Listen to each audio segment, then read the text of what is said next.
नमस्कार सर, क्या हमारे शरीर में देवी देवताओं का प्रवेश संभव है?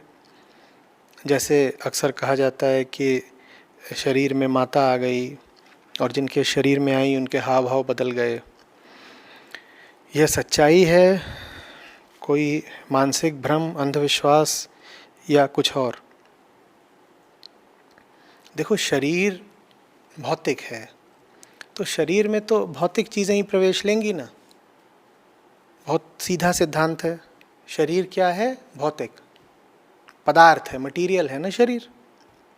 तो उसमें कैसे कोई चीज़ घुसेगी? तुम्हारे नथुनों में हवा घुसती है। हवा क्या है? भौतिक है, मॉलिक्यूल्स होते हैं उसमें, वो प्रवेश कर जाते हैं भीतर। तुम्हारे हाथ पर रंग लग जाता है या मैल लग जाती है, वो सब चीज़ें भी क्या हैं? वो पदार्थ हैं, रसायन हैं, केमिकल्स हैं। वो तुम्हारे शरीर के साथ जुड़ जाते हैं। हो सकता है तुम्हारी खाल से तुम्हारे भीतर भी आ जाएं। तुम खाना खाते हो, वो खाना भी पूरा क्या है? वो भी रसायनों का एक समूह ही है। तो भौतिक शरीर में भौतिक चीज़ें ही तो प्रवेश करेंगी ना। तो देवी देवता अगर तुम कहते हो तुम्हारे शरीर में प्रवेश कर जाते हैं तो फिर वो भी भौतिक हुए, और अगर वो भौतिक हैं तो वो फिर इसी दुनिया में कहीं ना कहीं रहते हैं। ये खुशखबरी जैसी तो लगती है बात कि इसी दुनिया में कहीं ना कहीं है, तो कभी मिल जाएंगे क्या पता। लेकिन ये बात फिर उनके स्तर को भी बहुत गिरा देती है।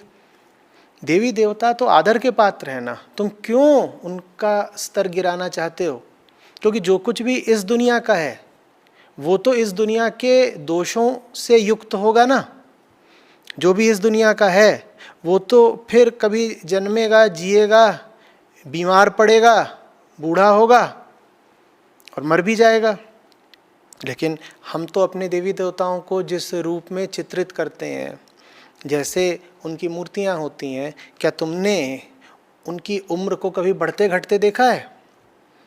अगर उनकी उम्र बढ़ घट नहीं रही है, अगर उनकी मृत्यु नहीं हो रही है, तो इसका मतलब वो इस दुनिया के नहीं हो सकते ना। इस दुनिया में तो जो कुछ भी है वो बदलेगा। पर क्या देवताओं की मूर्तियां बदली हैं कम से कम पिछले कुछ हजार सालों में? तो निश्चित रूप से वो इस दुनिया के नहीं है। और अगर वो इस दुनिया के नहीं है तो तुम्हारे शरीर में प्रवेश नहीं कर सकते, क्योंकि शरीर में तो सिर्फ इसी दुनिया की कोई चीज़ प्रवेश करेगी।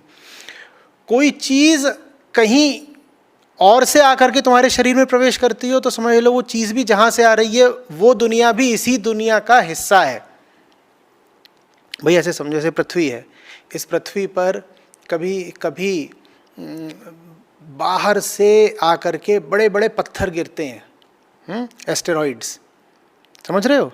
या ये जो तुम देखते हो ना उल्काएं रात में, शूटिंग स्टार्स, ये भी पृथ्वी के वायुमंडल में प्रवेश करते हैं। बड़ी बड़ी चट्टानें होती हैं, पृथ्वी के वायुमंडल में प्रवेश करती हैं तो घर्षण से इनमें आग लग जाती है, फिर इनकी राख आ करके पृथ्वी पर गिरती है।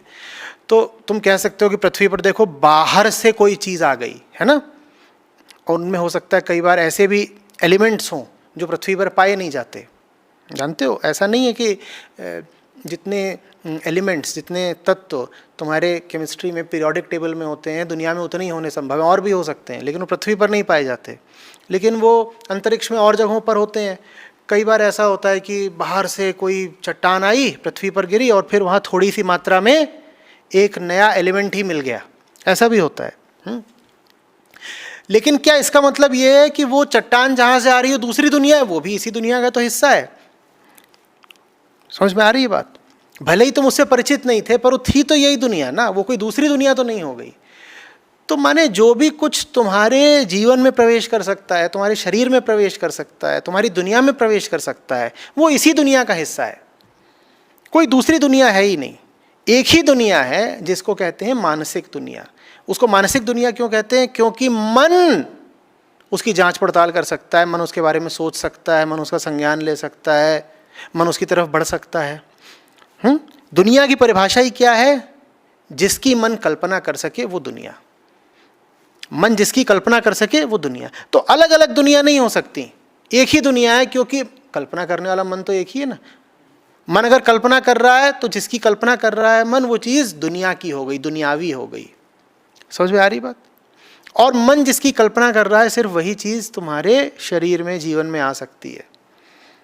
समझ रहे? मन हो सकता है उसकी कल्पना तब तक ना कर पाता हो जब तक मन उसको देख ना लेता हो, पर जब देख लेगा तब कर लेगा उसकी कल्पना, तब उसको नाम दे लेगा। तो देवी इत्यादि किसी के शरीर में नहीं प्रवेश करती। ये निश्चित रूप से एक मानसिक बात है, और इसीलिए ये चीज़ पाई ही वहीं पर जाती है ज़्यादा जहाँ पर इस तरह की भ्रांतियाँ प्रचलित होती हैं। जिसके मन में ये बात पहले से होगी कि देवी इत्यादि प्रवेश करती हैं, वहाँ ये चीज़ खूब होगी।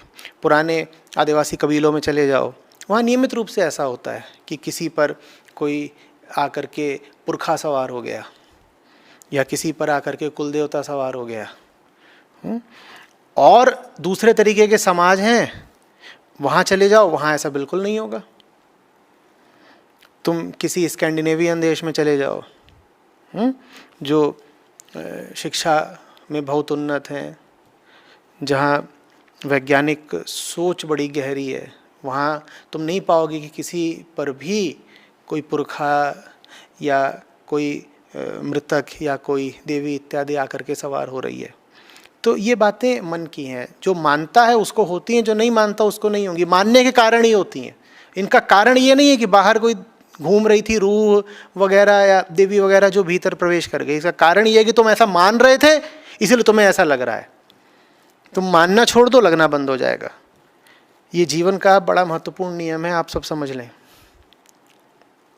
ऐसा मत समझ लेना कि तुम्हारे अनुभवों में कोई सच्चाई होती है। अक्सर तुम्हें वही अनुभव होता है जिसके लिए तुम तैयार बैठे होते हो।